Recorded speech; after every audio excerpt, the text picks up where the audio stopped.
Hello friends, welcome to Indian study पर आपका स्वागत है। दोस्तों, आप सभी लोग जानते हैं कि यूपीएसआई का 13 नवंबर का फर्स्ट शिफ्ट का एग्जाम जो है वो खत्म हो चुका है और जो 100% ऑथेंटिक क्वेश्चंस हैं वो मैं लेकर के आया हूं। और फिर एक बार बोलूंगा, जिन स्टूडेंट ने आज एग्जाम दिया है यूपीएसआई का 13 नवंबर की फर्स्ट शिफ्ट में, तो आप लोग कमेंट करके जरूर बताइएगा क्या ये क्वेश्चंस आए थे या नहीं आए थे, क्योंकि ताकि जितने भी बच्चे हमारी वीडियोस देख रहे हैं तो उनको एक आइडिया मिल सके कि एक्चुअल में मैं ऑथेंटिक क्वेश्चंस प्रोवाइड करवा भी रहा हूं या नहीं करवा रहा हूं। क्योंकि कई यूट्यूब चैनल आपको बेवकूफ बना रहे हैं और इसमें कई बड़े यूट्यूब चैनल भी शामिल हैं। मैं नाम नहीं लूंगा, आप लोग खुद समझ रहे होंगे। ठीक है, तो पहला क्वेश्चन आपसे पूछा गया था कि दहेज अधिनियम या दहेज प्रथा अधिनियम किस वर्ष लागू किया गया था। अब अगर आपने मेरी मूल विधि वाली वीडियोस देखी हैं, ये क्वेश्चंस वहां से आया है। अनुच्छेद 48A जो कि पर्यावरण से संबंधित है, अनुच्छेद से बहुत खतरनाक और बहुत ज्यादा क्वेश्चंस पूछे जा रहे हैं। पॉलिटी से अगर कोई क्वेश्चंस पूछे जा रहे हैं तो वो अनुच्छेद वाले टॉपिक से पूछे जा रहे हैं। अनअकैडमी पे आज मैंने अनुच्छेद वाला टॉपिक करवाया हुआ है। सेकंड क्लास कल होगी, जिसका लिंक आपको डिस्क्रिप्शन में मिल जाएगा, तो सभी लोग आ जाइएगा। कल सुबह 11 बजे अनअकैडमी पर यह क्लास चलेगी अनुच्छेद वाली। ठीक है, तो अनुच्छेद 48A आपसे पूछा गया था कि अनुच्छेद 48A किससे संबंधित है, तो पर्यावरण से संबंधित है और यह 42वें संविधान संशोधन के तहत जोड़ा गया था। और दल बदल कानून ये 52वें संविधान संशोधन 1985 में जोड़ा गया था। 10वीं अनुसूची में दल बदल से क्वेश्चंस था। क्वेश्चंस किस तरीके से पूछा ये स्टूडेंट नहीं बता पाया। हाँ, दल बदल से क्वेश्चंस था, उसने ये बोला। तो 52वें संविधान संशोधन के तहत जोड़ा गया था, 1985 में जोड़ा गया था और 10वीं अनुसूची में जोड़ा गया था। इसको याद रखना। सर्वोच्च कानून अधिकारी कौन होता है? महान्यायवादी होता है, जो कि अनुच्छेद 76 में निहित है। उसके बाद अनुच्छेद 17 से एक क्वेश्चन था। अनुच्छेद 17 में अस्पृश्यता का अंत आपसे बोला गया है, तो यह बताया गया है। अनुच्छेद 266 में जो कि भारत की संचित नीति से संबंधित है, तो अनुच्छेद 266 से एक क्वेश्चन देखने को मिला। कल आपका क्वेश्चन आया था अनुच्छेद 213 से, है ना? कल शायद 213 से नहीं आया था, कोई यूट्यूब वाला वो बेवकूफ बना रहा था। तो अनुच्छेद 213 में राज्यपाल का अध्यादेश है और अनुच्छेद 123 में राष्ट्रपति अध्यादेश जारी करता है। अध्यादेश क्या होता है? जब संसद की बैठक नहीं चल रही होती है तो राष्ट्रपति को लगता है कि कानून की आवश्यकता है भारत में, तो अध्यादेश मात्र से ही वो कानून बना सकता है। ठीक है, तो नेक्स्ट क्वेश्चन स्टार्ट करने से पहले मैं आपको अनअकैडमी की क्लासेस के बारे में बता दे रहा हूं, फिर हम आगे के क्वेश्चंस देखते हैं।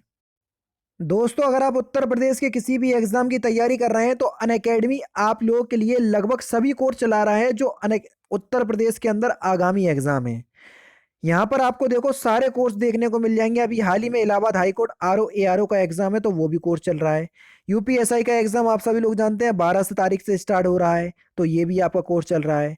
यूपी टेट 2022 के लिए आएगा एग्जाम, ये भी कोर्स देखने को मिल जाएगा। लेखपाल, बीईओ और यूपी पुलिस कांस्टेबल की जो वैकेंसी आई है या आने वाली है, उसके लिए भी आपको आगामी कोर्स देखने को मिल जाएगा। यानी कि उत्तर प्रदेश में वो आगामी एग्जाम जो आ रहे हैं और या जो चल रहे हैं, सभी कोर्स आपको अनअकैडमी पे देखने को मिल जाएंगे। और सबसे अच्छी बात यही है कि आपको इन सभी कोर्सेज के लिए अलग अलग पैसे नहीं देने हैं। एक बार आपको UP PSC, UP triple SC category के अंदर सब्सक्रिप्शन परचेस कर लेना है। उसके बाद केवल और केवल काम आपका पढ़ाई का रह जाएगा। उस कैटेगरी में जितने भी कोर्स चल रहे होंगे सब अनअकैडमी आपको एक्सेस करने का मौका देगी, है ना? ये देख लीजिए, आगामी बैच आपके ये 8 नवंबर से अभी आपका इलाहाबाद हाईकोर्ट आरओ एआरओ का बैच स्टार्ट हुआ है। ठीक है, 10 नवंबर से आपका यूपी पीएससी 2022 को टारगेट मान करके तैयारी कर रहे हैं, तो ये वाला बैच स्टार्ट हो गया है। ये वो कोर्स हैं जो अभी हाल ही में स्टार्ट हुए हैं या जो चल रहे हैं उसमें भी एनरोल कर पाओगे, और जो इन फ्यूचर आने वाले हैं उसमें भी एनरोल कर पाओगे। इन सभी में एनरोल करने के लिए एक बार सब्सक्रिप्शन परचेज करना है। डिस्क्रिप्शन में लिंक है, तो एक बार जरूर से चेकआउट कीजिएगा।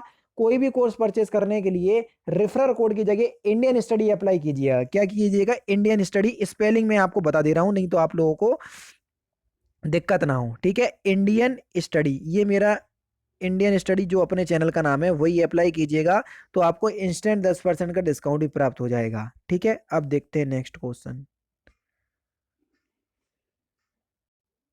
फिर आपसे जो क्वेश्चंस पूछा गया था वो पूछा गया था आपका 93वां संविधान संशोधन से। तो संविधान संशोधन से भी आपके क्वेश्चंस पूछे जाने लग रहे हैं, तो आप संविधान संशोधन भी मैं अनुच्छेद के पास करवाऊंगा। तो 11 बजे वाली क्लास में अगर आप ऐड हो रहे हो अनअकैडमी पर, तो बहुत सारी चीजें वहां जानने को मिलेंगी। पूछ की रात या संशय की रात, पूस की रात या संशय की रात, इसमें से कोई क्वेश्चन पूछा है, या तो पूस की रात पूछा है या संशय की रात पूछा है। तो पूस की रात तो मुंशी प्रेमचंद की है। क्या पूछा था मुझे कमेंट बॉक्स में बताना जो आज पेपर दे करके आया है, ठीक है।